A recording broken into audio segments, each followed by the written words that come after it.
એ બધું ચાલી રહ્યું છે। તમે જુઓ છો છાપાઓમાં, ટીવીમાં કે જુદા જુદા પ્રકારના પ્રતિબંધ આપણી ભારત સરકાર અત્યારે પાકિસ્તાનની ઉપર નાખી રહી છે। અને મોટામાં મોટો નિર્ણય જે કર્યો કે પાકિસ્તાન આપણું જ ખાતું હતું, અત્યાર સુધી આપણું ખાઈને આપણું ખોદતા હતા।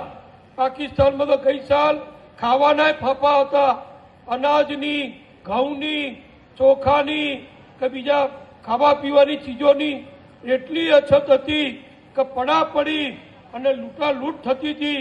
એ આપણે બધાએ ટીવી ઉપર જોયેલું છે। પાકિસ્તાન ભિખારી થઈ ચૂક્યું છે, પાકિસ્તાન કંગાલ થઈ ચૂક્યું છે। પાકિસ્તાનના વડાપ્રધાન દુનિયાભરમાં ફરી પેલો કટોરો જેમ પેલો લેનાર ભીખ માગનાર કટોરો લઈને ફરે, દુકાને દુકાને, ઘેર ઘેર। એ પાકિસ્તાનનો જે વડાપ્રધાન હોય, ઇમરાન ખાન હતા તો એ ફરતો હતો, આ નવાઝ શરીફ હતો એ ફરતો હતો। હવે આ વડાપ્રધાન આવ્યા, ભીખ માંગ્યા સિવાય અત્યારે પાકિસ્તાનને કોઈ આરો નથી।